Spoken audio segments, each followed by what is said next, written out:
मी महाराष्ट्र राज्य जनहित शेतकरी संघटना संस्थापक अध्यक्ष प्रभाकर भैया देशमुख. माझ्या या मोहोळ तालुक्यामध्ये फळ उत्पादक शेतकऱ्यांचं कुशलचं 2022-23 अनुदान थकीत होतं. त्या संदर्भात अनेक शेतकऱ्यांच्या तक्रारी आल्यानंतर महाराष्ट्र राज्य जनहित शेतकरी संघटनेनं मी स्वतः मुंबईला जाऊन 1 दिवसात मंत्रालयात निवेदन दिले. मुख्यमंत्री आदरणीय कृषी मंत्री आणि पालकमंत्री जयभाऊ गोरे साहेब आणि कलेक्टर साहेब तालुका तहसीलदार साहेबांना निवेदन देऊन कळवलं होतं. आपण 8 दिवस वाट बघितली. त्याच्यानंतर ही कुशलचं अनुदान, पुन्हा MREGSमधलं अनुदान द्राक्षाचं आणि केळी, डाळिंब, इतर फळबागा, लिंबू असो, पेरू असो, इतर फळबागा असो, त्याचं चालू वर्षीचं फळ लागवडीचं अनुदान दिलेलं नाही. त्यात पाटपूल आहे, पाटपूलची बरीच शेतकरी वंचित आहेत.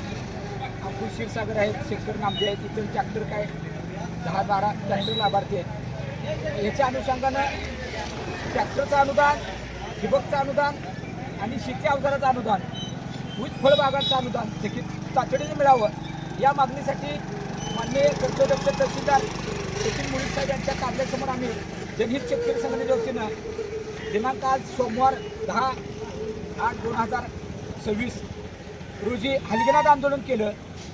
त्या हलगीचा आवाज ऐकून निगडे साहेब स्वतः हायवे रोडवरून या आंदोलनाची दखल घेण्यासाठी आले आणि या बाबतीत खरोखरच शेतकऱ्यांना मी आनंदाची बातमी देतो की या जिल्ह्याचे कर्तव्यदक्ष कृषी अधीक्षक शुक्राचार्य भोसले साहेबांचं माझं फोनवरून बोलणं झालं. निगडे साहेब समोर होते, तालुका कृषी अधिकारी.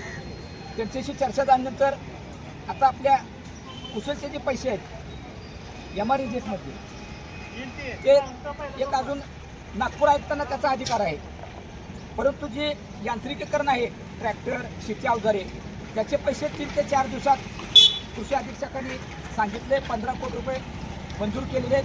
तालुक्यात जो त्यातला शेतकऱ्यांचा हक्काचे पैसे असतील अनुदान ते 3 ते 4 दिवसात वाटप होईल असं आदरणीय कर्तव्यदक्ष कृषी अधिकारी निगडे साहेबांनी त्याचे कृषी साहेब तालुक्यातले आले होते. बरोबर आप्पा येवले असो, आदरणीय राजेभाऊ येवले असो, नागतोरी साहेब असो, त्यांनी आता लेखी आंदोलनाची दखल घेऊन मागण्या मान्य केलेल्या आहेत आणि राहिलेल्या पैशासाठी मी स्वतः मंत्रालयात जाऊन त्या फळ लागवडीचं अनुदान असो, कुशलचं असो, नागपूरच्या आयुक्तांना प्रत्यक्ष भेटून ही भैया देशमुख म्हणजे आम्ही शोमधून आंदोलन करत नाही, बातमी आल्यापुरतं आंदोलन करत नाही, तर त्याचा रिझल्ट घेतल्याशिवाय आम्ही राहत नाही.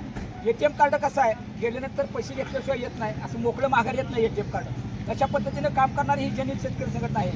आणि माझ्याही मोहोळ तालुक्यातले यूट्यूबचे संपादक असो, दैनिक पत्रकार बंधू असो, सातत्यानं अनेक विषयावरती लक्ष वेधतात. आरोग्य विभागाचा प्रश्न असो, शैक्षणिक असो, कृषी विभागाचा असो, बांधकाम विभागाचा असो, त्यामुळे माझ्या मोहोळ तालुक्यातल्या 70-80% लोकांना न्याय मिळतोय. त्यामुळे मी आदरणीय पत्रकार बंधू आणि यूट्यूबच्या संपादकांचंही मनापासून कौतुक करतो, अभिनंदन करतो. आणि आदरणीय सचिन मुळीक साहेबांनी सुद्धा याबाबतीत दखल घेऊन कृषी अधिकाऱ्यांना फोनवर दुपारी 2 वाजता बोलले.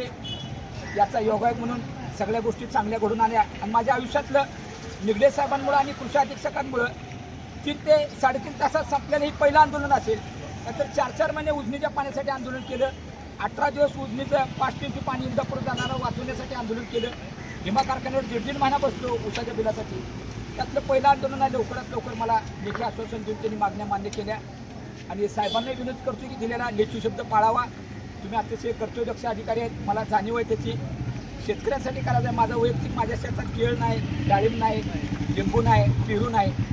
मी शेतकऱ्यासाठी जपणारा कार्यकर्ता. नाना मोरेचं पण, उमेश माने, गुरु वाघमोडे, गणेश चौरे हे सगळे सतत सातत्यानं पिंटू पवार आम्ही सगळेजण मिळून काम करतोय, निस्वार्थी सेवा करतोय. धनवीर साहेब असो, आमचे तानाजी मोठे असो, आपण माणूस आहे तो पण धडपड करतो. बालाजी कदम आहे, गोवर्धन महाराज आहेत, भाऊ पाटलांचं आम्हाला मार्गदर्शन असतं. आदरणीय नागा खांडेकर आहेत. तर खरोखरच मी अधिकाऱ्यांचं कौतुक करतो आणि अभिनंदन करतो. तुम्ही शेतकऱ्यांच्यासाठी हा चांगला निर्णय घेतला.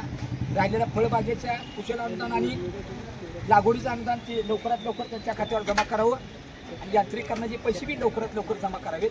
ठिबकचं काय 55 शेतकरी राहिलेत ते पण साहेब म्हणजे लवकरात लवकर आम्ही तो प्रश्न मार्गी लागतो.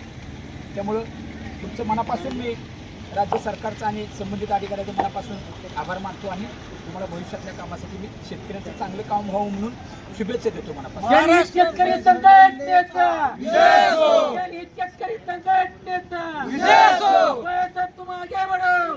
हमारे साथ